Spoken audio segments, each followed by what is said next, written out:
alhamdulillah that we managed to today, with the help or assistance or good people like you guys, helping us. We hope that whatever we do will really give some impact to people in Sabah. To be significant. So however small the amount is, to us, 7,000 plus ringgit is a big amount and it can make a big difference.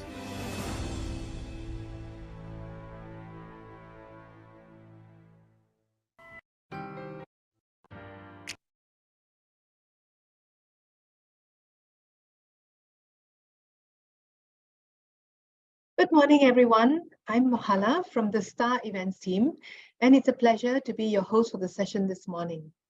Thank you for joining the ESG Advocates Circle event on talent management.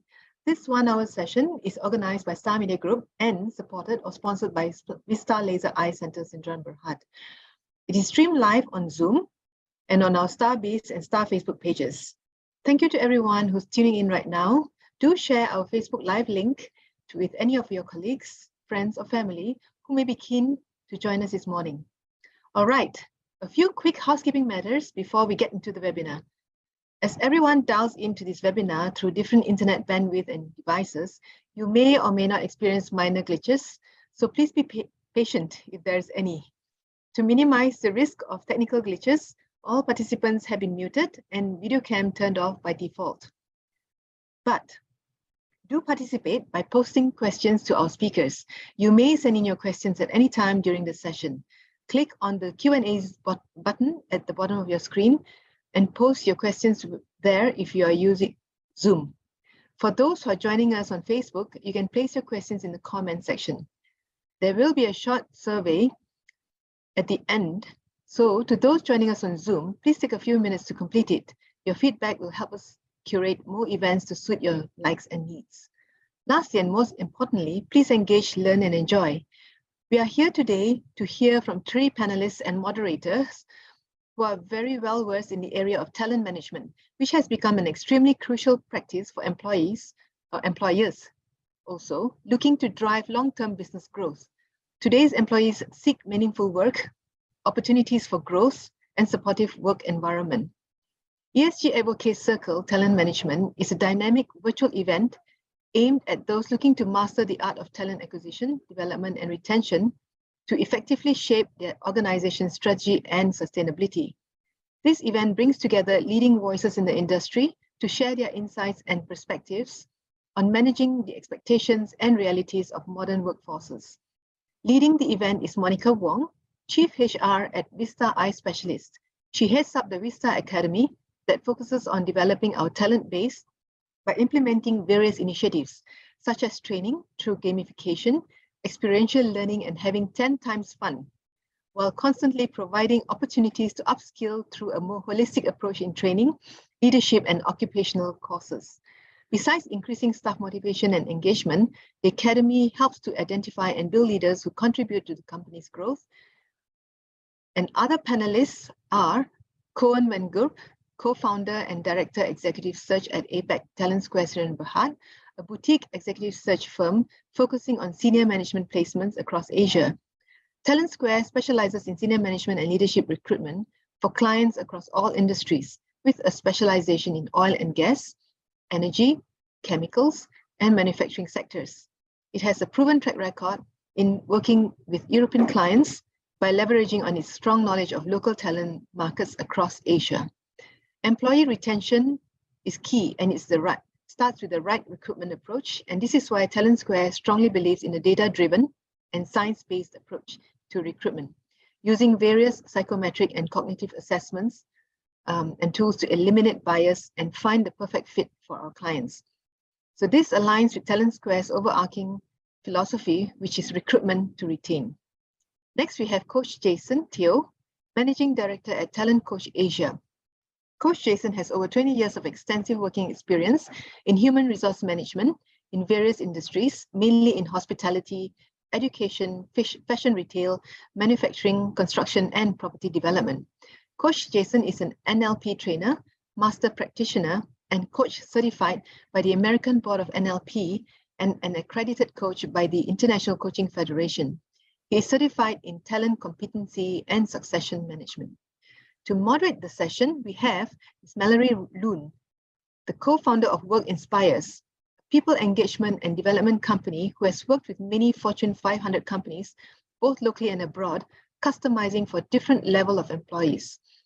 Mallory has provided keynote sharing for companies like AirAsia, Orsted, HSBC, SP Satya, Unilever, Schneider Electric, and many more.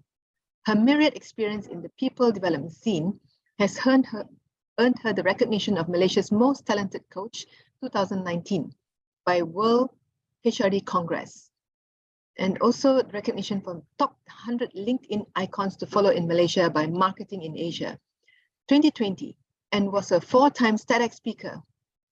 So, Work Inspires, the company she founded, is also an award employee engagement consultancy by HR Vendor Award 2022. So without further ado, I'm pleased to invite Mallory, our moderator for today, to commence the discussion. Over to you, Mallory. Right. Thank you so much, Mohala. A very good morning, everybody. Nice to see all of you joining in today. And great to see such an engaging crowd. Everybody saying good morning and hello and everything. So you can continue to engage in the chat by saying hello, hi, how are you doing, and so on and so forth, so that we can make this session interactive and fun. And like what Mohala mentioned, every time you have a question, feel free to key in the Q&A element so that we later on, when we have the Q&A session, we don't have to wait till the end. Okay, only we start waiting for the questions and answers. We can actually get the questions and answers in early. Okay, so yes, drop it in the Q&A box, but the chats are open for you to just engage with us. So my name is Mallory, and of course, together with me, we have Monica, Koen, and also Jason, who will be sharing on a very interesting topic called talent management. So when we talk a bit about talent management, right, we understand about the whole pipeline from the acquisition to the managing to developing to succession planning and everything in between. And it's such a complicated thing, but yet a very important element of business growth and development as well. So now aligned with ESG, we're talking a lot about the S of the ESG element, the social element, right? And together with me, these 3 amazing panelists will also be sharing their insight on how can we make this applicable and relevant to all of you. So I'm going to kick off the session by asking a very simple question, okay? And I'm going to kick this off, of course, with Monica from Vista Academy. So Monica, question for you, right? How important it is for a CEO to commit? I know it sounds like a lot of things, like, we want to run, usually it's a HR job to run ESG, but how important it is to get a CEO and a C management or C-suite to commit as role model to deliver and make positive impact when it comes to companies' talent management. Thank you, Mallory. Okay. All right. The CEO as role model, being committed to talent management. I look at, I visualize the CEO.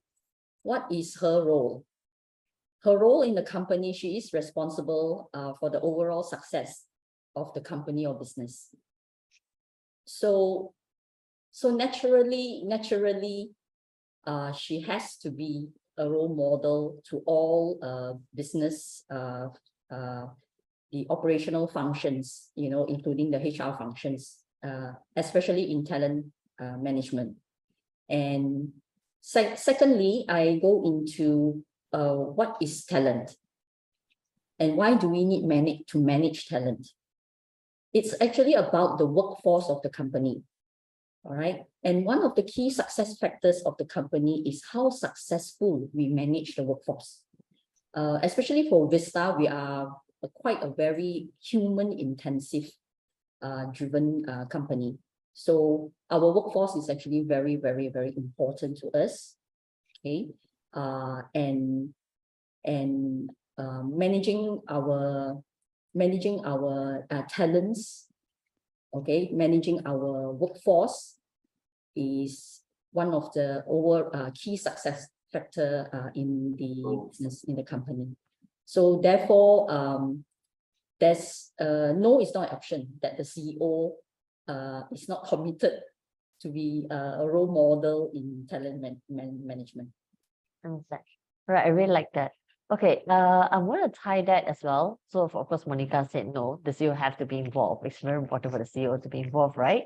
So I'm going to also ask this question to Koen first. So being in the talent acquisition scene for such a long time, and being able to bring in talents from many companies, from big to small, Malaysian and globally as well.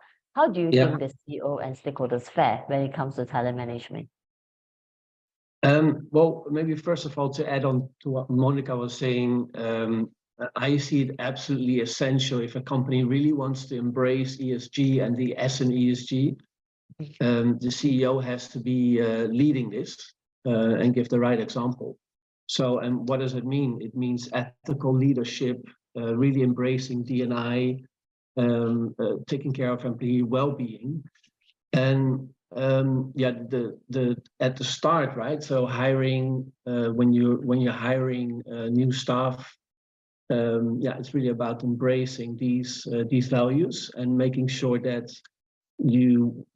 what we say in our model, how we work, is to really have to focus on measuring what you hire. So it's really important that to take the bias out of recruitment, to make sure that you measure.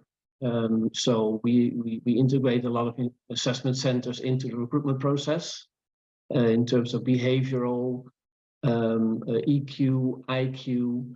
So it's really important on the beginning end in the recruitment to really measure and take the bias out of recruitment. I guess traditionally there was a lot of gut feel in recruitment, and we see now that clients are really more and more embracing all kinds of assessments to measure and instead of just gut feel.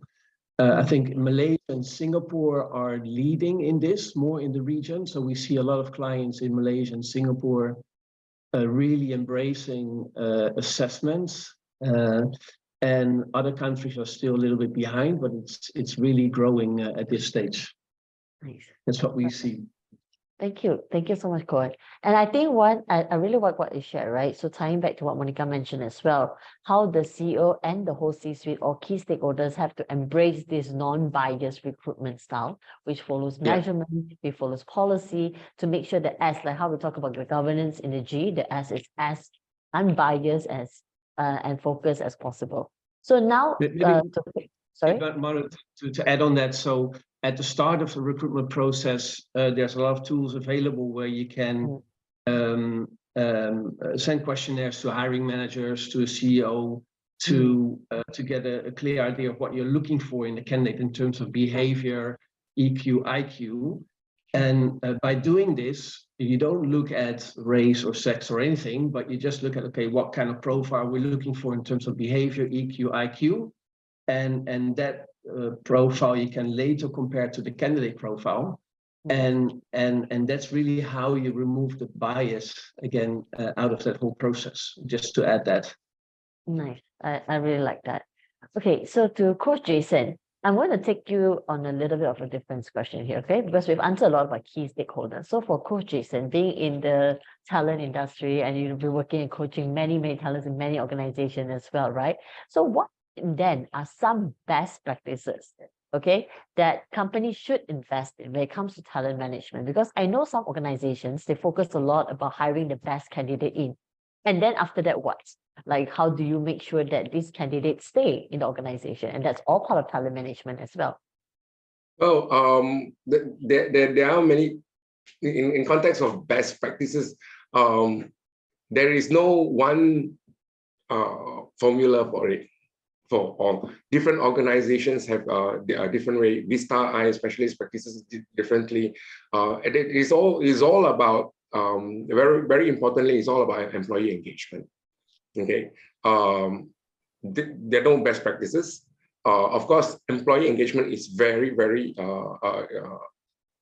important in engaging your employee, coaching your employee, training your employee, making the like what Vista Specialist is doing, a lot of gamification. I saw some videos on that. So it's all about bringing the community, the people that you invest in. So investing in your context, investing in talent management is investing in the people as well. So And don't only forget about investing in the people, always remember investing in the culture of the organization. So that's why it's people and culture instead of human resource we have right now.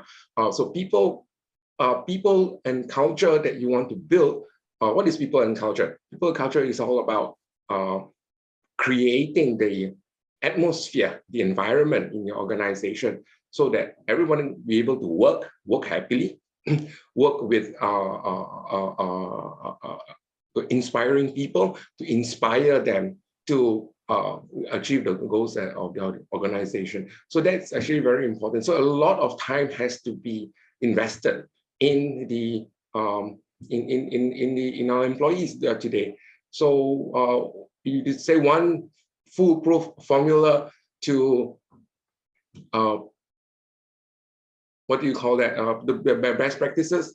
I would say many companies do it differently. It depends on what kind of culture, what kind of environment that you are in, what kind of behavior that you want your employees to have, what kind of capability, or what kind of values and beliefs that you want to have to create in the organization. Back to you, Mallory. Thank you so much, Koen. And I really, really like your point, right? So it doesn't just talk about, hiring the right people, not just about L&D, but also about the culture, the engagement, because we're talking about things in a long run. So it's not just about short-term fixing and not about short-term solution. It's not like, hey, welcome to the company. This is the orientation. Congratulations. Move on with life. Okay. But it's also about continuously retaining, engaging, and inspiring them. And so with that, sorry? Sorry, go ahead. Sorry. So I'm just going to throw it back to Monica now. Okay. So at Vista I, what are one or two key initiatives then that you do to attract and retain your talents? Okay. As Jason has actually, Coach Jason has actually mentioned just now, our Vista Academy is our key highlight. All right. Which Vista Academy is the platform for our training and development programs. Okay. Then second one, some key initiatives that I realize as well, and of course, money is important. Okay, no doubt about that. So the second that I would mention is actually our KPI incentives that actually gives the money part, the financial part, the financial reward part to the staff. Which afterwards, when I actually present our case study on the gamification, I will showcase what are some of the rewards incentives within the gamification as well. Okay. The other one is the third. Okay, these are the top three. The third one is the work-life balance over time. Right. I think many people talk about work-life balance. Okay. But we emphasize here work-life balance over time. Yes, we do have benefits that gives you work-life balance. For example, our maternity leave, the standard is 90 days, but we give 101 days. Sorry, it's actually 98 days. Okay. Wow. Yeah. And paternity leave, the standard is, I think, seven days. We give 30 days. So these are some of the benefits that we give that will promote, that will help staff in their work-life balance over time. We emphasize over time is because different people has different work-life balance. I always discuss and talk to my teammates, or during orientation of new staff. Okay, work-life balance. Each individual people has different work-life balance. Their work-life balance and each individual work-life balance is not a perfect balance of 50 for life or 50% for work. Okay, at a different life stage, it is different for everybody. So therefore, we promote work-life balance over time and these are the benefits that we provide to enable you to have that work-life balance over time. Yeah. Nice. Thank you so much. Koen and Coach Jason, you got anything to add to that point about how can we ensure best practices there to ensure besides attracting, how can we also retain the talent? How can we also build the culture and the engagement for a long run? Oh, I think maybe first of all, it is pretty clear that there's huge challenges in terms of employee retention, and there's huge challenges in terms of talent scarcity in Malaysia, but across Asia. So that is a fact. So how do you win the war for talent, right? And what I said in the comments here as well, the latest generations, they don't want to clock in and clock out in a company, if you get what I mean.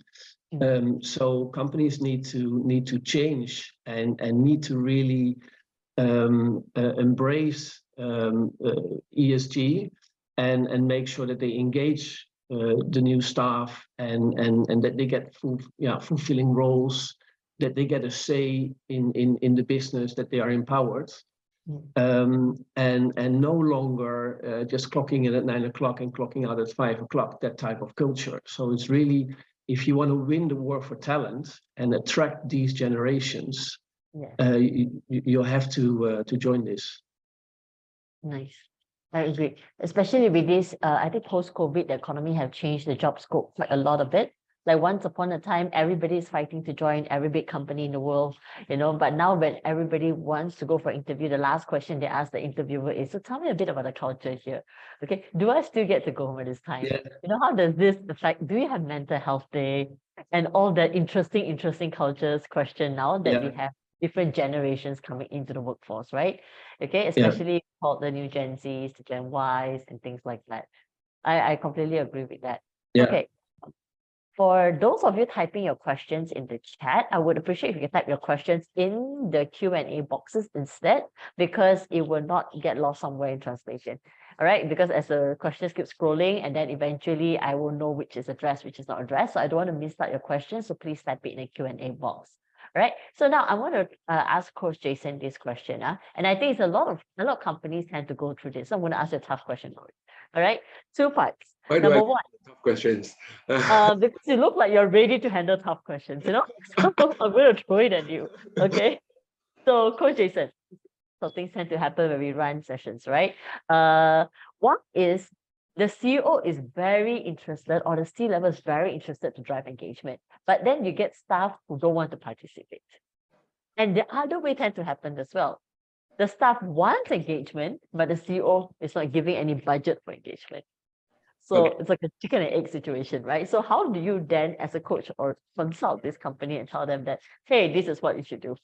Okay. Of course, we have to tie back everything to what Monica and Koen and also what you have said earlier. Now, the commitment of the CEO is, there's no two way about it. He has to done. If an organization, the CEO does not commit into it, forget about it. Don't go into the ESG as well. All right. The CEO must be committed. The values and belief of the CEO not only are committed at the surface level. Surface level commitment, okay, do it, give you the budget, do it. But he himself, is his values and belief, he doesn't believe in it. That is so another problem. Because why? He's not going to give, he's going to tighten up your budget for ESG, he's going to do this, he's going to do that.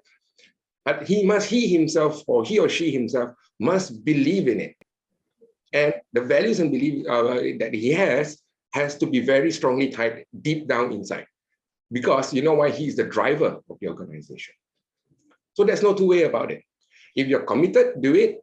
Make sure your values and beliefs are committed to do it. Get your talent management team or your people and culture department run the ESG. And you yourself be there. Other than that, there's no point. Now, the other way around, the staff wants to do ESG, wants it. They want to have that environment. They want to have that community sense. They want to build the as very well, because it isn't now. Well, and the CEO is not committed. Okay, that's question number one. So question number two, sorry, question number two is, the staff are not interested on doing it, right? The staff are not interested in doing it. And the staff is not interested in doing it, then you have to get on the tools of counseling it, okay, the tools of coaching it, teaching them what is ESG, educating them what is ESG, build their beliefs, build their values and belief system in them to tell them that, look, this is essential, it's important for the sustainability of the organization. So that is very, very important. Okay, coach the employees. Coaching is not as very simple. Coaching is everything. Coaching is the latest tool that we can have, that all managers should have, because the coaching skill should have in order to drive whatever your objectives is, ESG, organizational goals and everything. You know, that's very, very important. Back to you, man. Thank you so much. Your question? Yes, it definitely. Maybe I can add to that, Jason. Yes. What a HR can do and what an organization can do is also to build into their performance management system. Exactly. Set certain ESG goals and trickle it down the organization and add it into the performance appraisals. Give employees opportunities to engage in projects, to manage projects, and in that way also improve their rating and performance and grow in an organization. So it has to be really, I mean, this is not just talk, right? So you really have to integrate it into an organization. And there's all kinds of ways how you can do that. If you look at HR in terms of recruitment, like I said before, measuring in terms of performance management, adding it into appraisal systems, et cetera, and then it becomes much more than just talk. Yes, correct. I completely agree with both of you.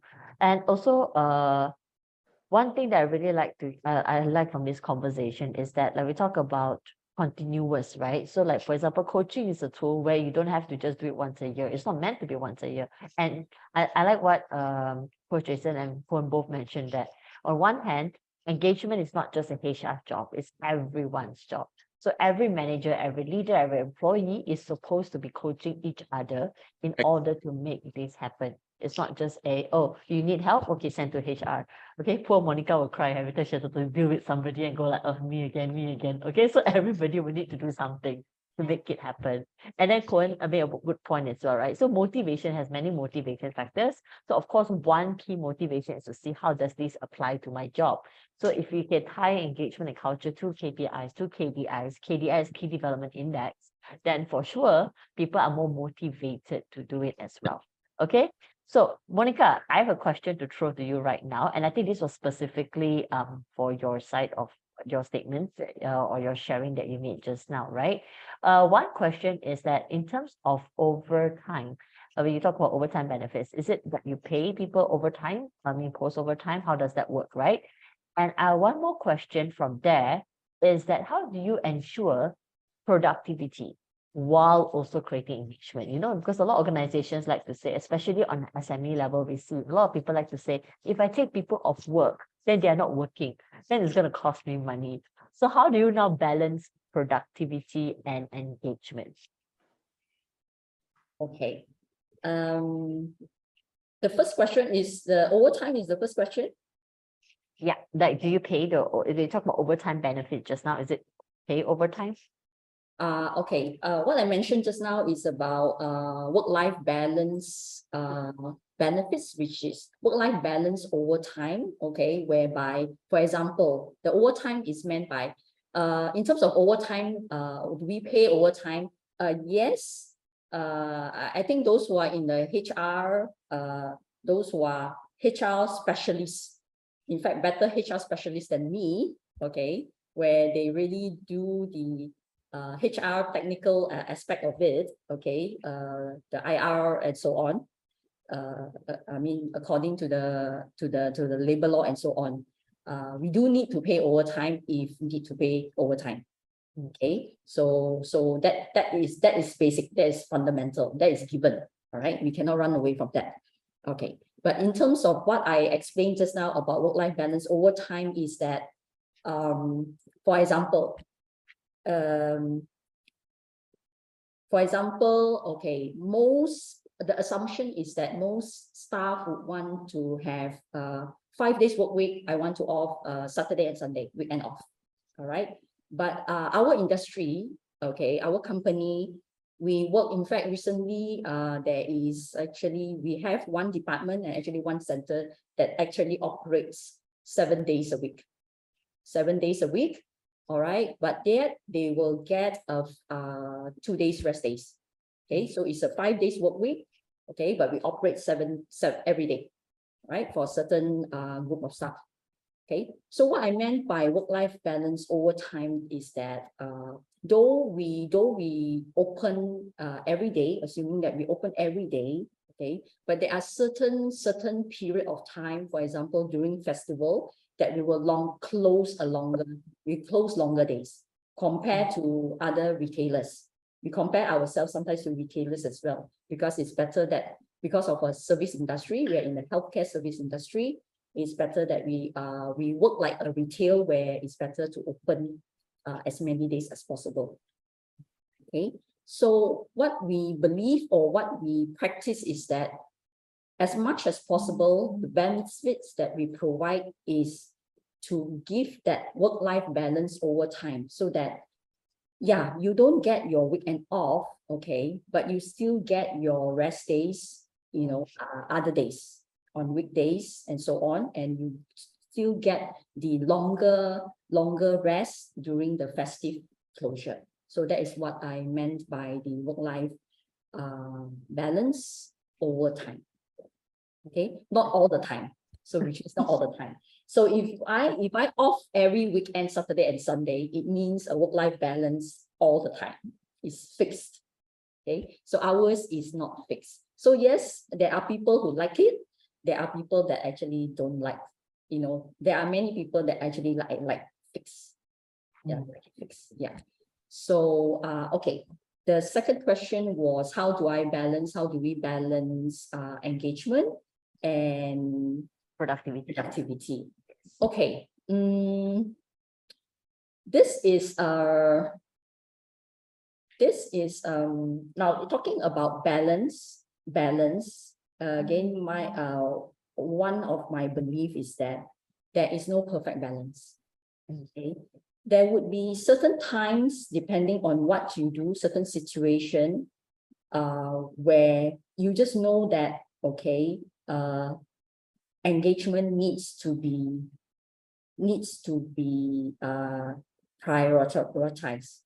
Okay, because engagement will lead to productivity as well.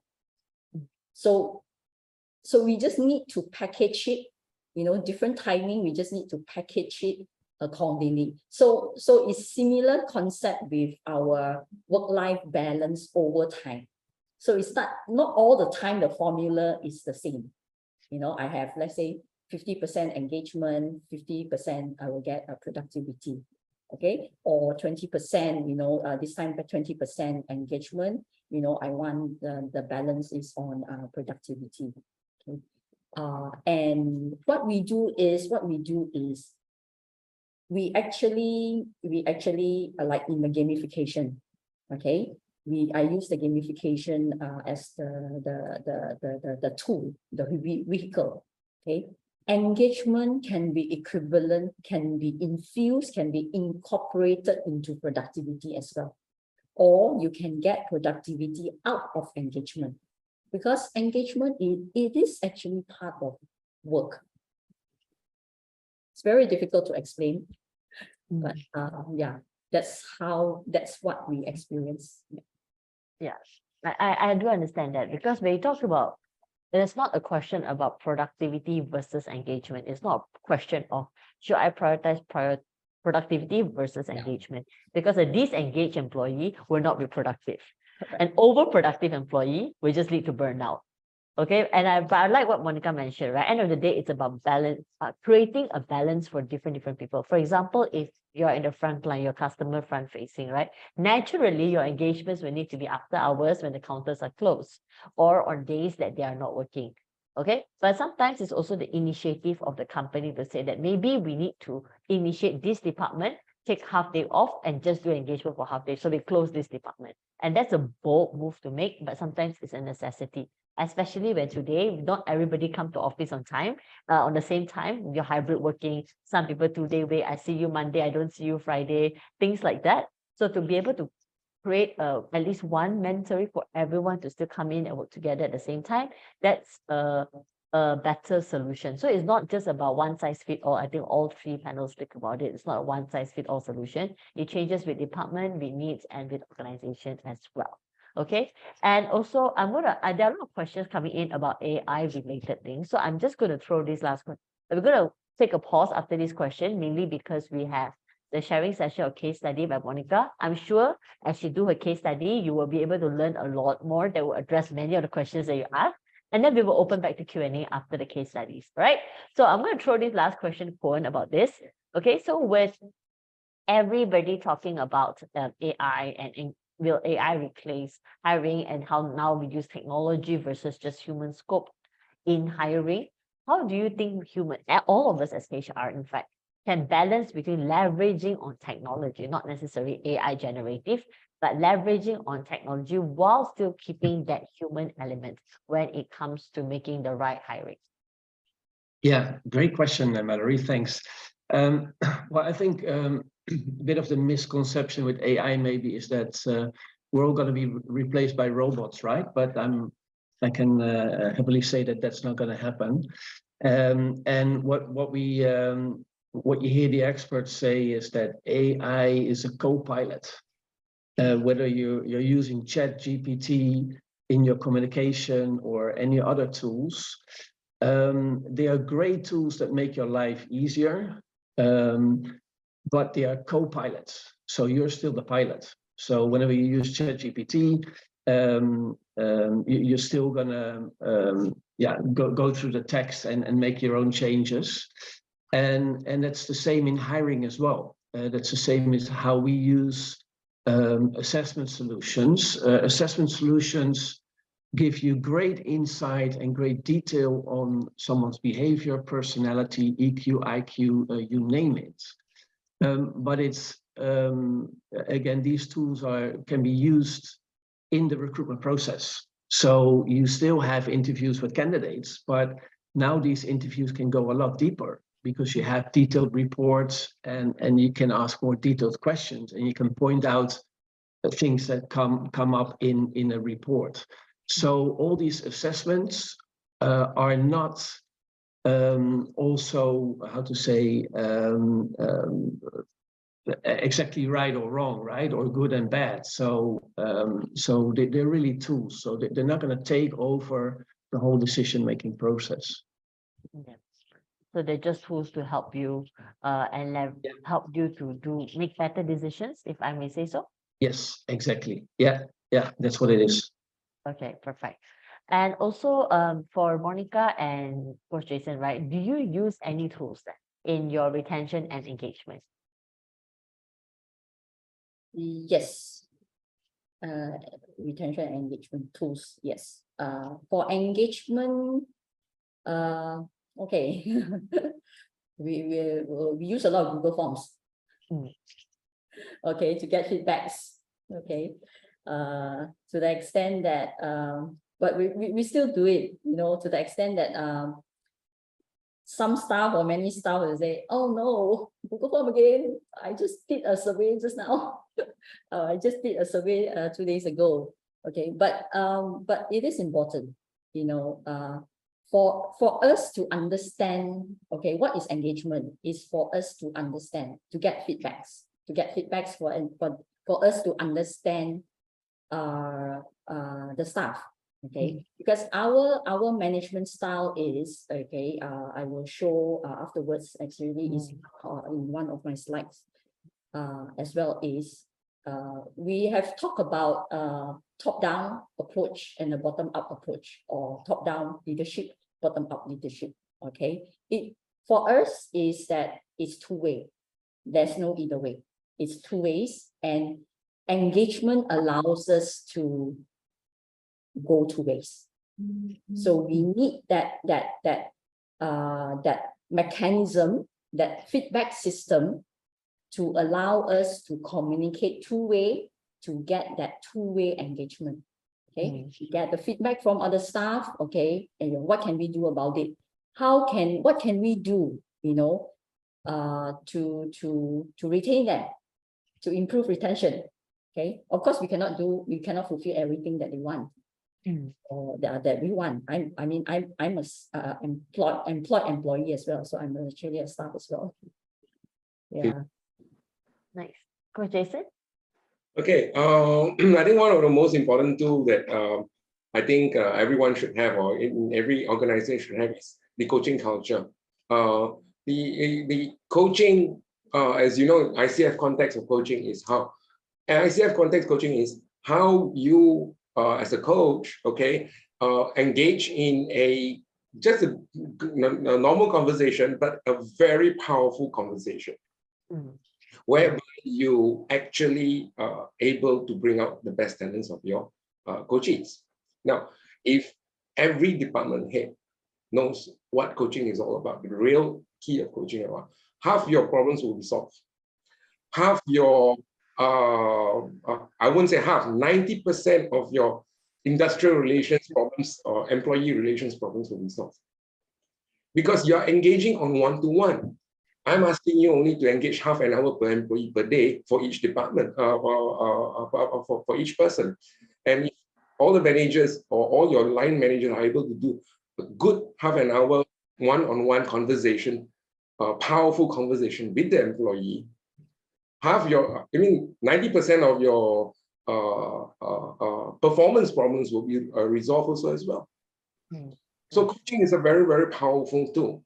It's how you use that coaching tool in order to engage the employee. Yes. So it's a very powerful engagement tool. And we have done it very successfully here. And in many organizations that we have gone through, that learn the coaching and help them to create the coaching culture, has also done it very successfully. Mallory, you are a coach yourself. You are one of the best coaches in town. So you should know better than. Yes, I agree. Thank you so much. Yes, okay, just to close off the session, right? So far from morning till now, I really like, okay, so for the last question, right, we talked a lot about the tools that we use, leveraging the tools.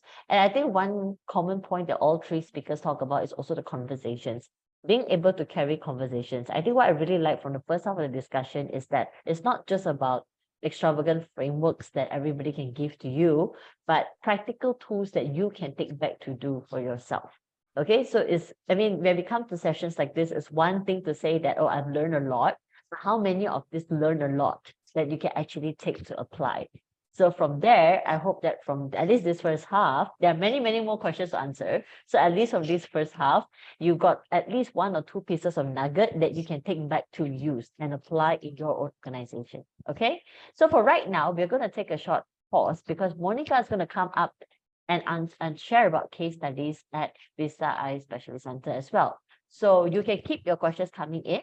Okay, and she's going to do a very amazing sharing session about best practices that they do and you can take back to use. And I will sit in and listen to this entire amazing session.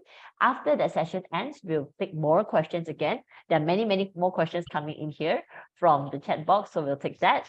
And also you can address certain specific questions to Monica based on the case studies. All right, so with that, Monica, the floor is yours.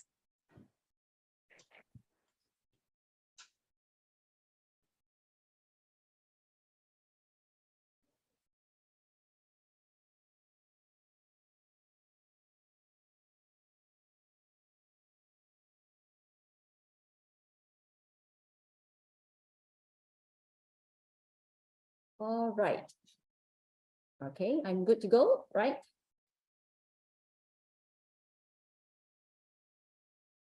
Yes, okay. You can start. You can start. Now, Vista, I introduced to you Vista's best practice. At the start, we will always acknowledge first. So I would like to acknowledge all of you, the audience, okay, to be actively participating. Okay, I can understand that a lot of questions are coming in. I am very grateful to have this opportunity to share Vista Talent Management best practices. okay, which was developed and evolved over 24 years. We are 24 years old.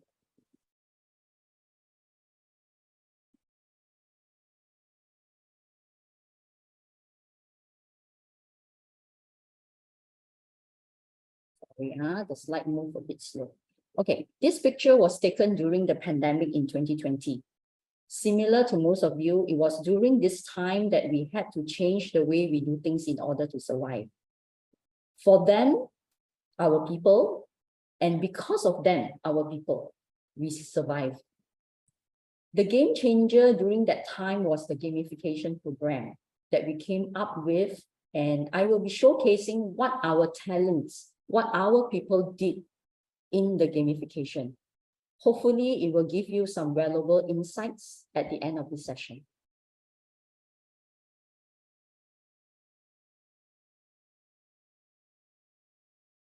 All right.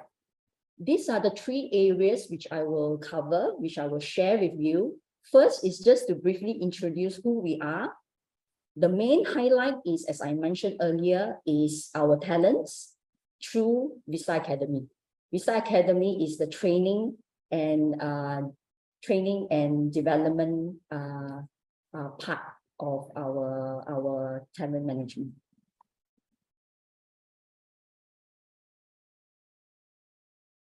Okay, let me briefly walk you through our milestone. Okay, Vista was established in 1999. We are an eye specialist specializing in cataract and refractive surgeries. And as we grow, we are now one of the largest eye specialist group in Malaysia, having received over 70 awards and recognition internationally. And now to date, we have 15 centers, 16 eye specialists. Eye specialists means doctors, surgeons, ophthalmologists. Technically, we call them ophthalmologists. And we have over 150 staff, 10 operating theaters, and 9,000. We have done 9,600 over surgeries per year.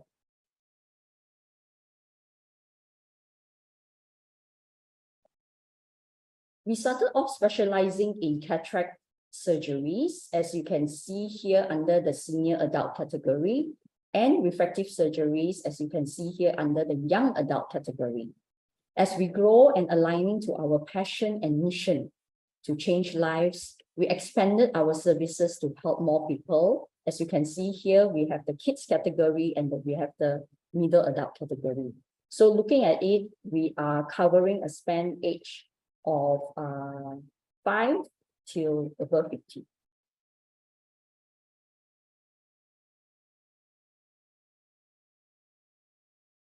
Over 70 awards and recognition internationally since 1999. These are some of our awards listed here since 2017 till now. And these are our latest achievements related to ESG.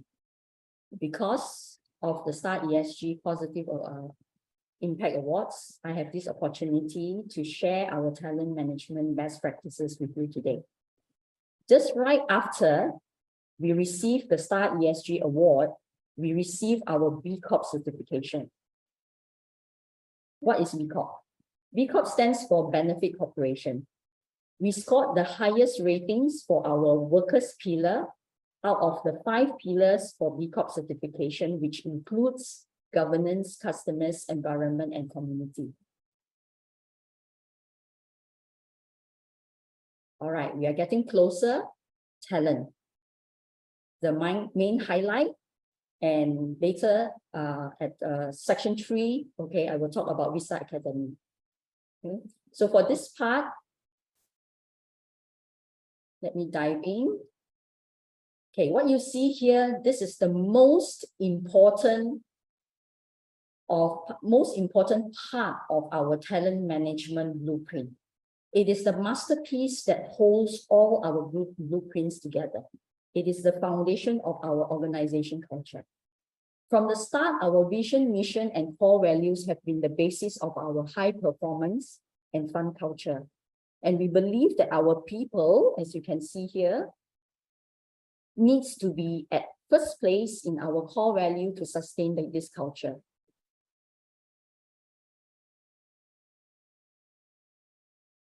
Let me go through with you the 5 core values. Okay, vision, be the best eye specialist in the world. Our mission is to change lives. We want to safely help people see their best. Okay. As I mentioned just now, value people is our core value number 1. This is the most important. The second core value is also on people, okay, but this one is on patients, is delivering wow to our patients. The third one is also to people, but this is to our partners. This is win-win partnership with our partners, meaning suppliers, and so on. The fourth is embracing technology and innovation. Yes, we have the AI now. You know, we are very actively using ChatGPTs. Okay, and the fifth is giving back to the community.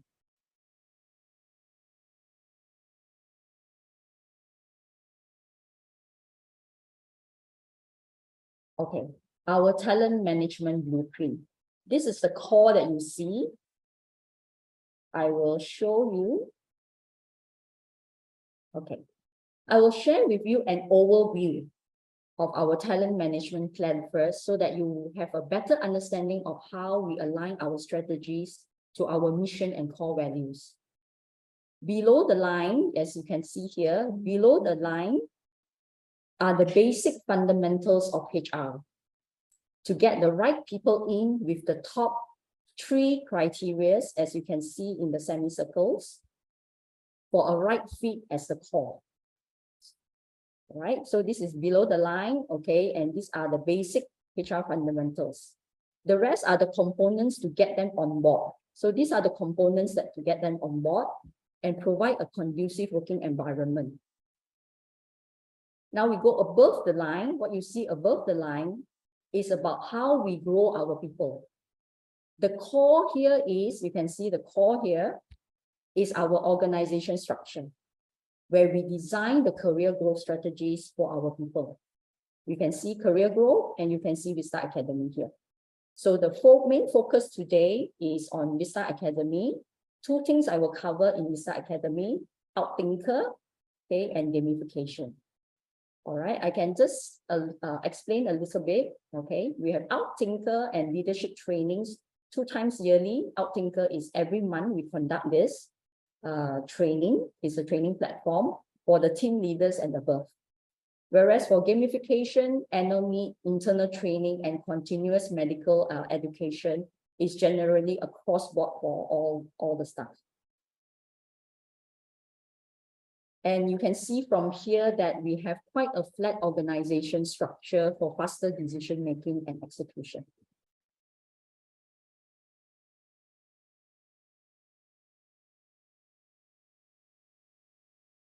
All right, beautiful colors. This is the blueprint. Now, a blueprint will remain a blueprint on paper if we don't bring it to life. We don't put colors onto it. It will just be on the paper. It will be dead. So we need to bring it to life to implant and cultivate the desire to achieve goals. Hence, we adopted the moonshot thinking concept and set it as our theme for the year since 2018. This guided the staff to design their strategies and action plan based on the concept. And to ensure that we stay focused and aligned, we created key priorities of the year.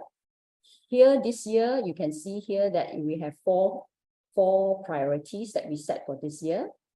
And very importantly, it must be aligned to our vision, mission, and core values. So this overall picture here gives you a little bit of an understanding how we play emphasis on aligning our strategies to our goals, to our vision, mission, and core values. So we are very goal-oriented. We set teams, we set goals, to give the direction, to give clarity of vision to our people.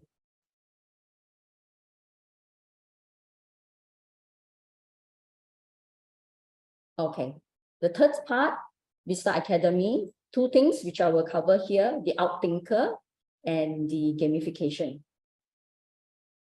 Outthinker first. Now, what is outthinker? We conduct this outthinker meeting every month, okay, virtually. This is where the team leaders and above, meaning the team leaders, the middle level managers, and the senior management team, we will gather every month in this virtual outthinker meeting. And these are the objectives. These are the 9 objectives of the outthinker meeting. So it's sort of, this is the template itself already for us to conduct the meeting. Okay. First, we have the sharing. Sharing and learning is actually in our DNA. We talk a lot about, you know, when we have meetings, when we have discussion, okay, we will use this method. We will use the sharing and learning method. So that is why it is, I term it as it is actually in our DNA. The more we share, the more that we learn. The popular one that we normally do is the best practice sharing. And number 2 is basically about center and department updates on KPI, feedbacks, status checks on programs, activities, you know, or campaigns that actually we do, or status check on the individual center or department's action plan. Brainstorming is basically about idea generation, and communication is that we need to communicate, we need to announce, do announcements and updates of our company plans. The 5th is about engagement. We engage, this is the platform where we engage the leaders in our decision-making process together with the senior management team. And with this platform, it gives us the opportunity, like Jason mentioned just now, coaching. Yes, we do use coaching as well. How we use coaching is as such, outthinker meeting, okay, where we put them into the platform and with the senior management team, and that's where we share and learn together, and that's where we actually coach potential leaders in their to enhance their leadership skills. Bonding, okay, this is also the platform where once a month we could actually communicate, we can bond, we can talk, discuss, you know, have fun, even though it's virtually. You know, we do conduct icebreaker games during the virtual at certain intervals during the meeting. So we get to connect with all the leaders across the whole company. And with this platform as well, during the best practice sharing, during the discussion, during the brainstorming, engagement, during communication, okay, there is acknowledgement. Because when there is best practice sharing, okay, we will acknowledge. We will acknowledge, we get the opportunity to acknowledge the good work, the hard work of our team, and also updates on achievements. Alignment, this is actually very important. Okay, as we grow, we find that we need more frequent alignment to reiterate, to reinforce our SOPs, priorities, and goals. Now, what is this 4th option? 4th option is the outcome from the outthinker masterclass. We actually took outthinker masterclass last in 2021. Yeah, in 2021, and the 4th option was born from there. The idea of a 4th option, it came from there. 4th option is basically forcing us, pushing us to think out of the box, to think moonshot thinking. Moonshot thinking is about 10 times, okay? If you Google it, some of you may know about moonshot thinking, okay? But if you do not know, you can actually, very easy, you can just Google it, or you can just ChatGPT it. You will get a lot of information about moonshot thinking, and you would understand why we adopted this concept of moonshot thinking, which is talking about 10 times. You will see later that we talk about a lot of 10 times, 10 times, 10 times. Okay, especially 10 times on fun learning and engagement. Okay, and fourth option forces us to think out of the box, to create, to design our action plan, or to come up with solutions, to brainstorm on a blank piece of paper, rather than to have the noises. So we start from a blank piece of paper, and we come out with ideas. So that's how we hopefully we could come out with a fourth option, which is the out of the ordinary kind of ideas or solutions to our problems. Okay, so that is the objective of the outthinker. Now, being an outthinker, these are what the staff will gain. In summary, I just summarize it. Okay, staff gets engaged and uplifted in the company planning and decision-making process, motivating them to do more and taking ownership of their career growth as well. Basically, outthinker, okay, is our platform for the company's succession planning and career growth for the staff. So that's it about outthinker. All right, this outthinker, you can actually Google it as well. We attended, as I mentioned, we attended the masterclass of outthinker. So there is it is a tool. It is a tool that to make us outthink ourselves, basically. To think of the fourth option instead of only 3 options. Okay, normally when we how we work in the company organization is our practices is that, okay, whatever we want to come up with is like, okay, we tell our staff is like, come up with 3 options, come up with 3 ideas. Okay, how about coming up with the fourth option, which is beyond, which is extraordinary, then the 3 options? Because normally the 3 options would be ordinary ideas, ordinary solutions. So we want moonshot thinking, so we want 10 times, so we want 4th option, which is the extraordinary. So that is about outthinker. Next would be gamification. This is the main highlight of the session today. This is the main topic that we talk about that won us the this ESG award. Now, let me start off with what is gamification.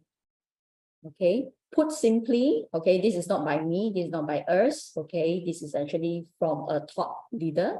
Put simply, it's about the use of game design elements in a non-game context. Okay, now, just very briefly, gamification is the process. I have actually highlighted here. It's the process why, okay, I highlight the key points here that explains why we use gamification as a training to train especially potential leaders as a retention strategy as well, and to create the fun at work. Okay, so basically gamification is the process of engaging people. Yes, it is actually very engaging. Just visualize yourself in a game. Isn't that engaging? Okay, it needs the active participation of all participants. As long as you sign in, you pledge in to participate in the game, you need to participate. Then the engagement will come in. Okay, and when there is engagement, okay, there will be changing behavior. Okay, of course, hopefully changing behavior to a positive side. Okay, and not to the negative. So with that, okay, it helps and it motivates. It allows us it allows the staff, it allows the participant to become a better version of themselves. And it's taking what's fun about games and applying it to situations that maybe aren't so fun. So basically, gamification is creating the fun at work for companies like us, for any organizations. And at the end of it is, of course, employee motivation. So these are the reasons that why we try out this gamification. It is the game changer, as I mentioned earlier. It is actually the game changer during the pandemic in 2020. Business was down, staff motivation was down, but we have time. So what can we do? So we designed the gamification for staff upskilling and to keep staff motivated and their mental health up.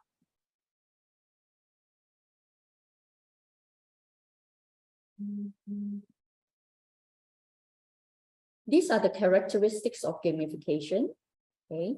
And very importantly, okay, we can have all these characteristics, but each of it, okay, we have to align it to have the major characteristics of having 10 times fun, learning, and engagement. Okay, so 10 times is actually from the moonshot thinking. And as you can see here, okay, why is it fun, learning, and engagement? Okay, it's because it is a game organized by the staff for the staff.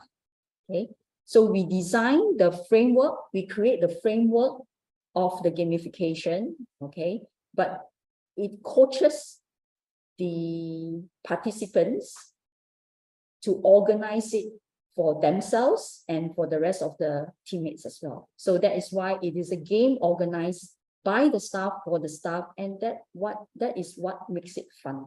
So you create the fun at work. So you create the 10 times fun, learning, and engagement. Why we put in the 10 times fun, learning, and engagement is because that is our priorities, that is our goal in our talent management strategy.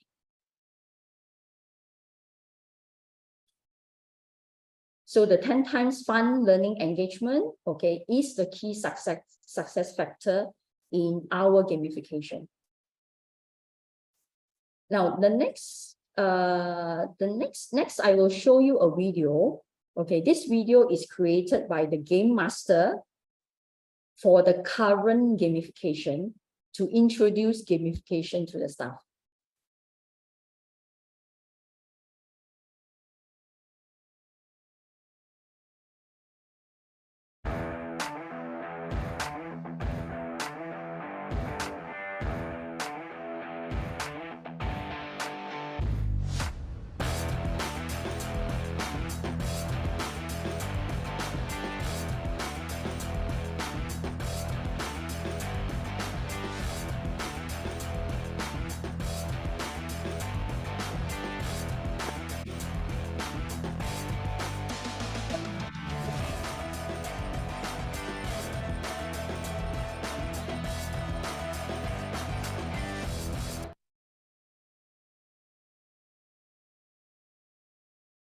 Okay.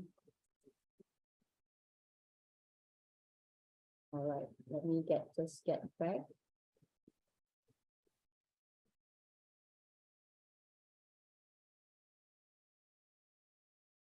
A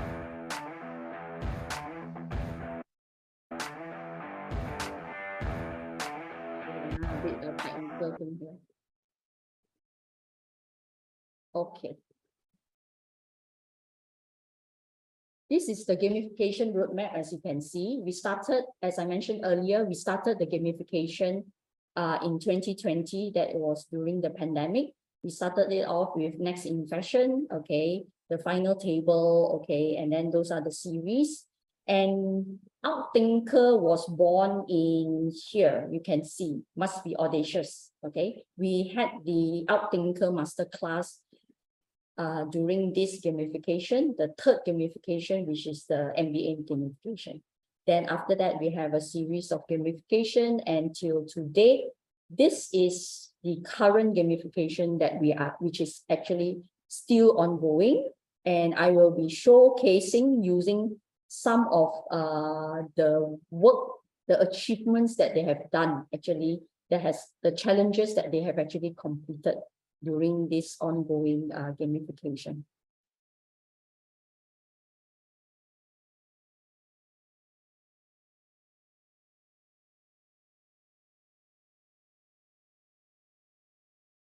Okay. So this is the current gamification, which is called the Ikigai Transforming Your Life Gamification.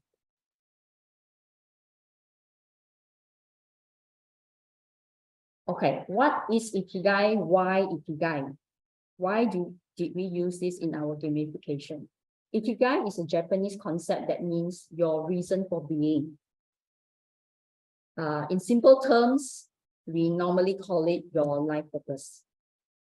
Now, to achieve your Ikigai, attaining your Ikigai, you will attain the Ikigai if you achieve the perfect harmony in the integration of the four primary elements that you see here. What you love, what the world needs, what you get paid for, what you are good at.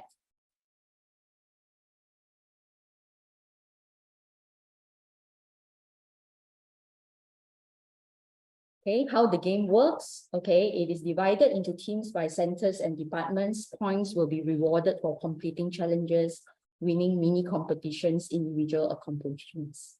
Okay, at the end, okay, three teams will win monetary contributions to their staff funds. Okay, and there will also be individual cash prizes and totaling more than about 17,000. Okay, so this is the monetary part which I mentioned earlier. Okay, and the biggest prize, okay, the winning team leader gets a study tour to ESCRS, which is in Europe. The next one for this gamification, the upcoming one will be next year at Barcelona, ESCRS, as you can see here. Okay, we have actually sent to them in 2022 and 2023.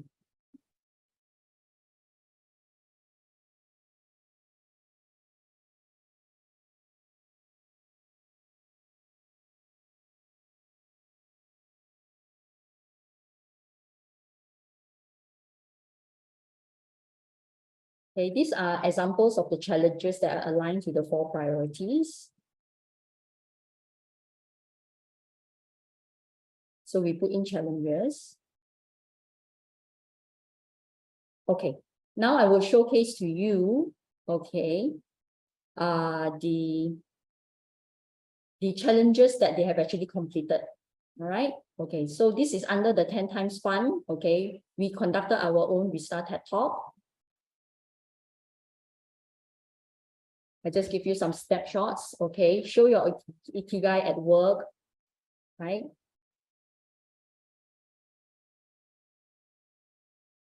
This is show your love. Thematic costume. You know, we allow them to go crazy, go bold, rather than the usual standard uniform. Birthday celebrations that they did. These are all done by staff, for the patients. Okay, and lastly, okay, we have the carnival, which is coming soon live in October. So you can witness for yourself staff living their Ikigai in giving back to the community. So this is giving back to the community.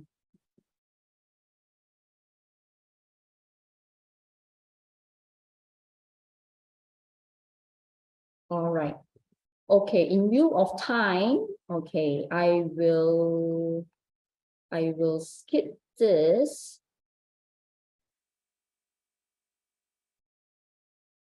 Just a minute.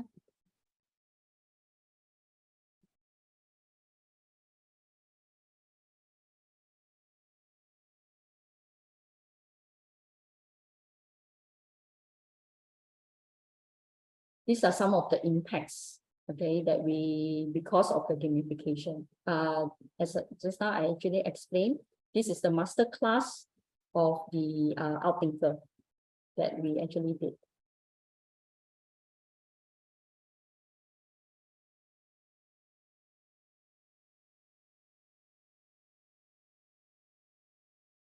These are the results. Basically, what you see are the results of the gamification, previous gamifications that actually we did. Okay, our Google review, patients review actually increased as well. This is the amazing decorations that the staff did it themselves.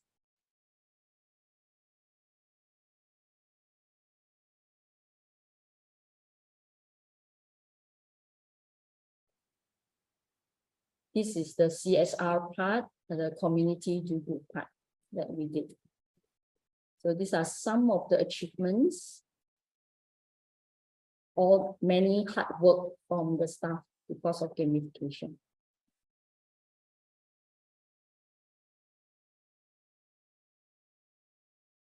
Okay, lastly, okay, to end the session, all right. Okay, sorry, I need to wait. Okay, what is Ikigai? Okay, and why Ikigai?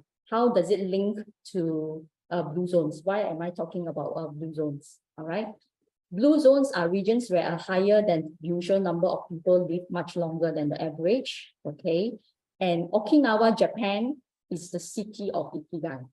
Okay, basically Ikigai is, as I mentioned just now, is the reason for being.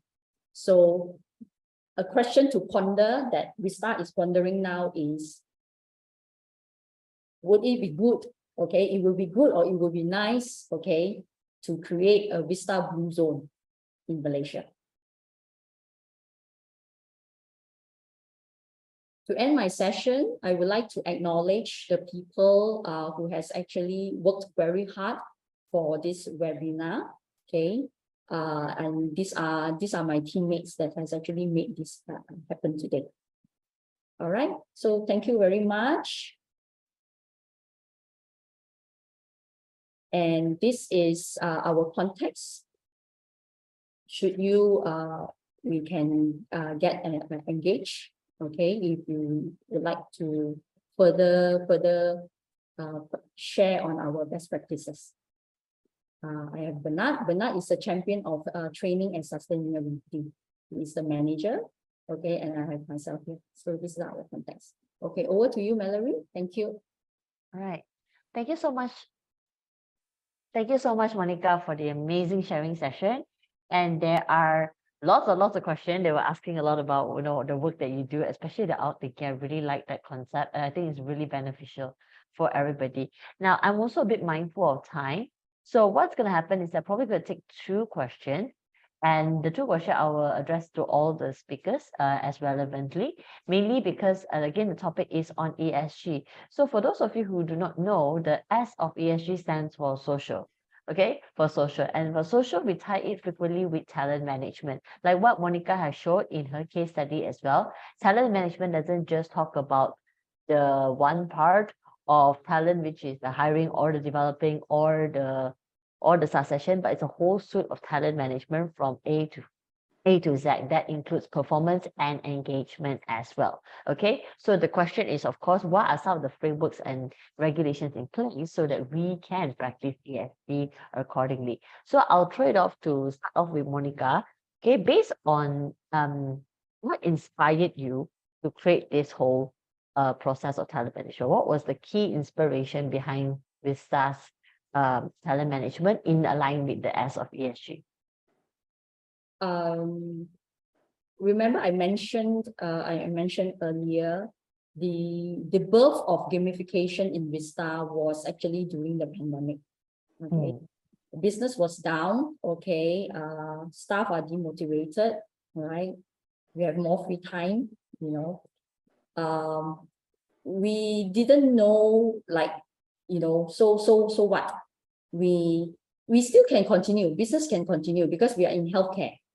You know, so we but with limitations as well. Even though business can go on, all right, but business is still down.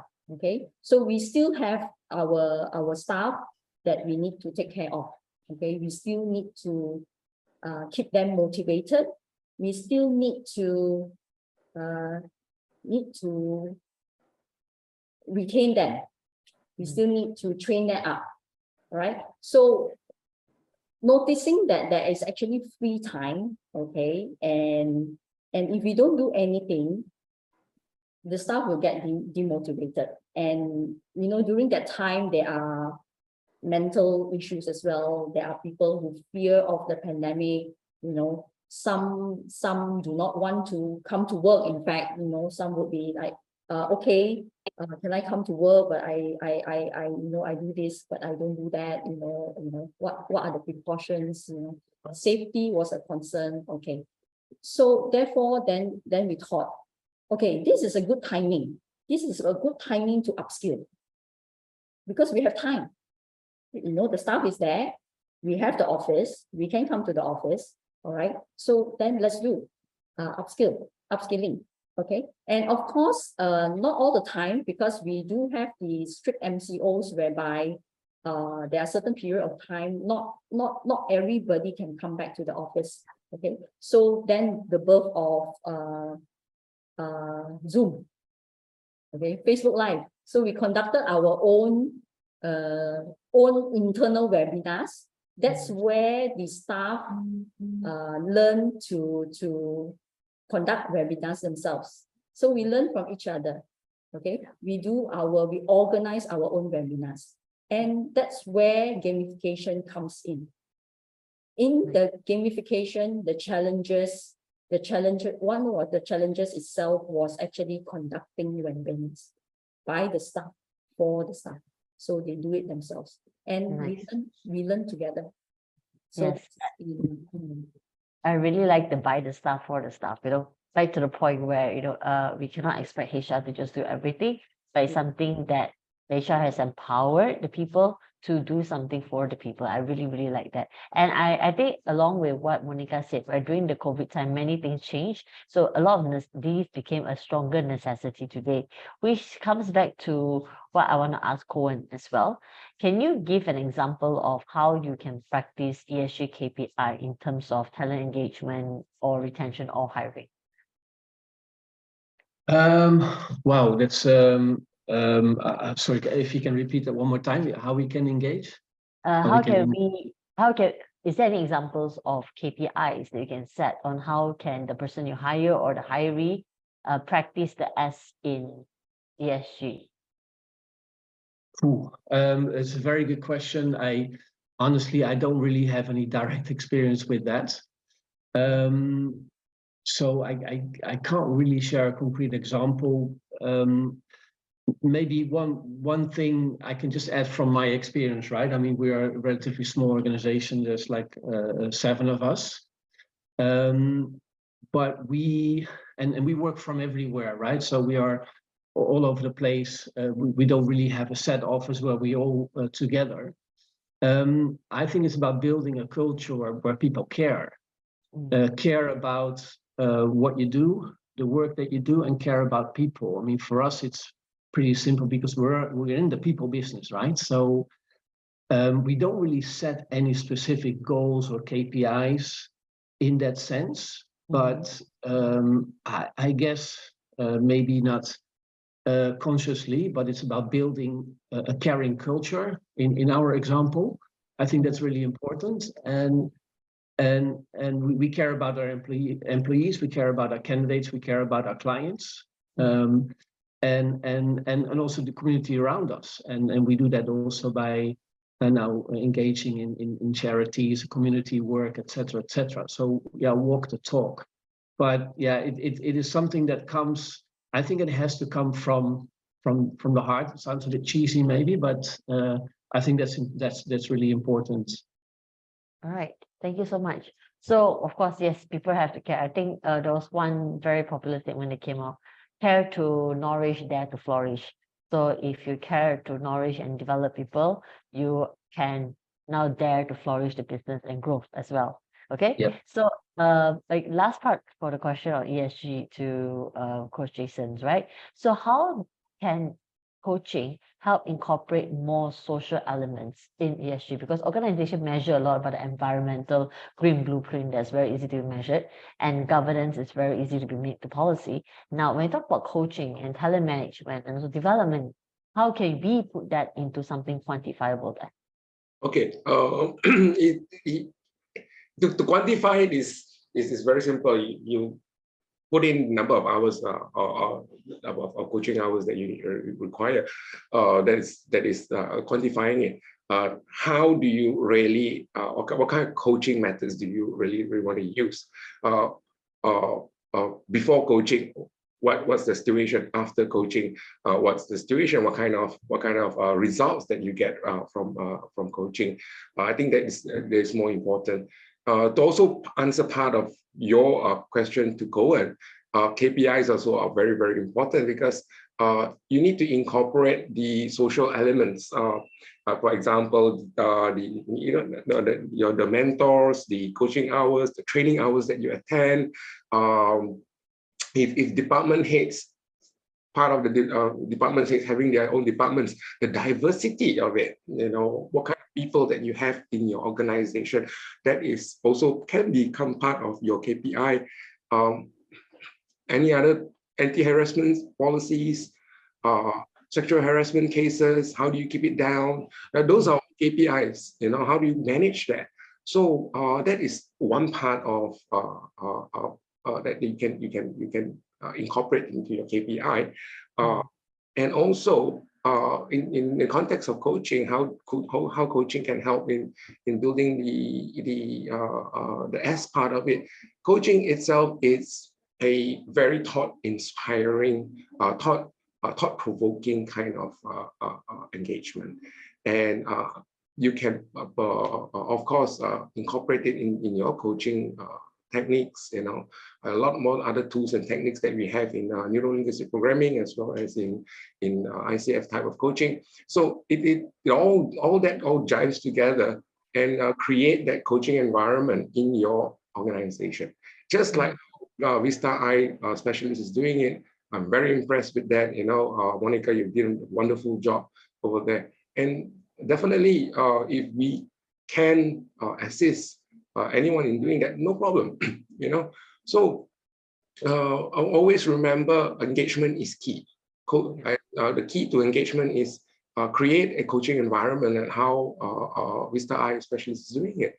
And definitely, I hope that answer your questions. Back to you, Mallory. Yeah, thank you so much, Coach Jason. Yes, very, very true, right? And I think what you shared about coaching can also help tie back to what Koen mentioned about the caring part. And if people care enough, then we'll definitely get what we studied. I'm sure all of you are very impressed at how did we get staff to organize things for staff, because people care. And for people to care, the mindset needs to be there. And for the mindset to happen, the coaching needs to be there. Correct. So, yeah. So everything here is one strong chain, and nothing can be successful without the other. So hence why we talk about talent management, that the right people in the right place, the system and process available for the places, the right mindset development and coaching, and then finally the execution needs to be there as well. Because if the execution is not done right, then people get frustrated and you won't get the outcome that you wanted, and then all your money invested is, gone with the wind. Okay? Yeah, it's gone down the drain, right? So now we come to time, we're 11:30. So I'm going to ask all the speakers a final question for all of you. I know there are many, many questions that were still coming in, and thank you all for the questions. You can reach out to any one of us at the end of the session, and then we can always take this offline. All right. Now, just to ask all the speakers the final question, right? What is one advice you can give all of our audience tuning in here and also streaming on Facebook and also listening to the audio after this? Okay, what is one advice you can give to every one of us on how can we practice more S in the ESG? Let's start with Monica. Okay, sure. For me, very important is it boils down to your organization culture. What do you want in your culture? What is the culture that you have actually set? For perhaps new startups, when you are actually starting up a business, okay, if you want the S part of ESG in your organization, that culture needs to be in. That is For me, there's no doubt about that. Okay, and that is actually also how the CEO commitment comes in. So the CEO and the culture. Normally, the CEO is, for most startups, normally the CEO is the founder of the company. Okay, and who normally sets the organization culture? Normally is the founder. So there again, it's all interlinked. So it boils down to the first number one step in the organization is, what is your culture? What do you want? What is your goals? What are the ways you want to do it? So that's the culture. Yeah. Nice. All right, Koen? Yeah, I totally agree with Monica. It's all about building culture. It's all about focusing on engagement, getting people engaged, getting people involved in ESG, integrating it into the performance management system, rewarding initiatives. I think that's really key. Right, and Coach Jason. Okay, thank you, Mallory. So mindset is very important, like what you have mentioned just now. Mindset, nurture them, what do you call that? Mentor them as well. Create the coaching environment is that's the second thing. The third thing is the environment that you want to create. Create a team environment. I think that's all these three elements are very important in creating the S part of ESG. Thank you. So just to summarize everyone's suggestions and ideas from the whole day, okay, thank you all for tuning in for this amazing session, for all the interesting questions that were coming in. I'm sorry we can't address all of it, okay, but we will definitely be happy to address moving forward. I think coming back to a quick summary for everyone, right? Nothing is as easy as it is, but then again, nothing is impossible as well. So a quick part to be, number one, the commitment of every key stakeholder needs to be involved. Remember, it's not just a HR responsibility, it's everyone's responsibilities. Okay, whether it's a big or small organization, it has to be in play. So getting the buy-in from the stakeholders, the CEO has to be involved, the CFO giving the money need to be involved, the HR representative, the people need to be involved. So everyone needs to be involved in setting the right culture and environment. Okay, number two, it's not just about the grand things. If you really look at what Monica shared, Coach Jason and also Koen shared, it's not just about spending millions of dollars. You might look at some organization and go, oh my God, they have so much money. We don't have this money. So does that mean we cannot do anything? No, you still can. Okay, you still can do it, but you just have to do it according to the necessity of your means, which is addressing different needs of the audience. And also, number three, and finally, customizing to the people, and that's how you show you care. If your audience group is a young bunch, Gen Y, Gen X, Gen Z kind of bunch, then the engagement is very different from those people who are working 20, 30 years in an organization, you know? So you need to be able to customize according to their needs. And the best way to do that is by coaching, is by dialogue, conversation, and making it fun, like gamification, because I'm sure everybody has attended tons and tons of training sessions. You don't want to sit through another again.